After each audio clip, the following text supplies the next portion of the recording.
Let's talk about the line item veto. This thing looks like it might have some legs. It obviously has bipartisan support. You have a Democratic U.S. Senator, a fellow we're all familiar with around here, another Janesville native, right. Russ Feingold. Where are we with it? Well, we never got a call. Neither Russ nor I got a call from the White House, but we read in the New York Times a week ago that they were considering this proposal. So interesting, they wouldn't at I least. know, that's how Russ and I found out about it. So, we've all, Russ obviously has better contacts with the Obama administration than I do, but we've pretty much done some outreach over there to say, hey, let's get this thing going. I mean, are you, Yeah. So we're talking with them about it. There's a lot of opposition to it in Congress, as you can imagine. The Speaker of the House, Dave Obey, the Chairman of the Appropriations Committee, they hate this idea. Because basically if you are in the position of being able to write these big spending bills, you can tuck all this pork in it. Mm-hmm, mm-hmm. And this basically takes that power away. It brings more sunshine to it. It embarrasses pork out of these bills. And so, we've always had an uphill fight against those people. Last time we were in the majority, I passed this bill in 2006. We haven't had a chance to pass it over in the Senate. It's very helpful to have the White House backing on this, and so we're really trying to get them to help us push for a vote on it in both the House and the Senate. I'm interested to know how your Republican colleagues in the House are viewing this, that you are cooperating with one of the most liberal Democrats in the Senate, but it's an issue that they don't particularly like anyway. So are you... Well, I passed the line item veto with majority Republican votes. Okay. When the Republicans last had the majority. I have not been able to get a vote since Nancy Pelosi became the Speaker. So when Denny Hanser was Speaker, I passed it off the floor. Okay. And so I have the votes in my caucus to pass it for sure. I believe I can get enough Democrat votes. This is obviously nobody knows this for sure, but I believe I can pass this if I can get a vote on it in the House. All right. Keep us posted, okay? You bet. All right. I also want to talk about this GM issue, but before I do, I was just somewhat amazed at your minority leader's statement that if we don't get it together here, we're just going to be another Greece. I'm not sure that that's helpful. Are you seeing us, despite what our problems are and despite the trends? Would you agree with your leader? Yeah, we are on that trajectory, Stan. I mean, if you look at the statistics, we are on that pathway. Now, what does that mean? Because of our debt to GDP ratio, the size of our debt is so large, it is getting to the same kind of numbers that Greece has. Now, what do we have that Greece doesn't have? Well, number one, we have the world's reserve currency. Yeah. So that's a huge difference between Greece. Greece doesn't get to control their currency. The downside of that is there will be temptation to monetize our debt, meaning inflate our way out of it and have inflation. That's a horrible thing. Inflation wipes out your savings. It wipes out the standard of living of people living on fixed incomes. So it is true that we are building up a debt that is reaching Greek-like proportions.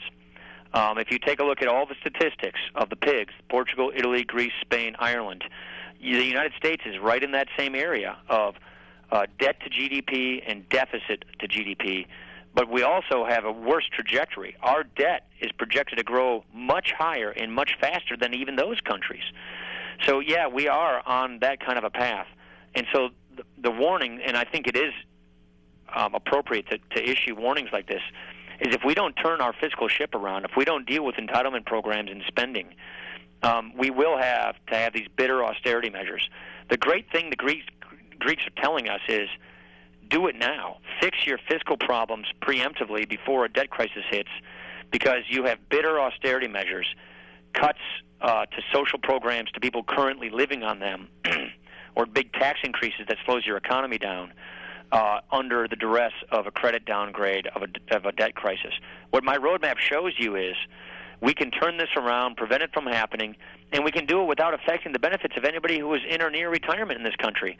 That's not what's happening in Greece right now. They're cutting everybody. Yeah. And so my point is do it now, so that way nobody in or near retirement on Medicare or Social Security will be hurt or affected.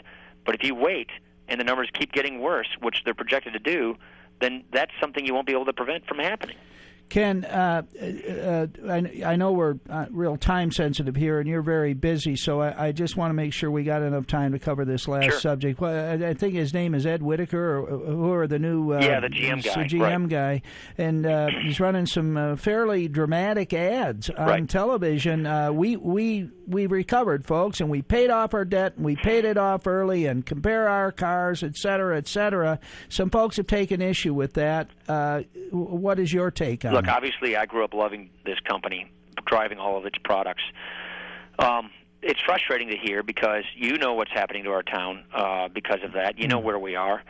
And it's a misleading ad, plain and simple. What they did was they took money from one taxpayer-funded bailout fund to pay off a loan in another taxpayer bailout fund.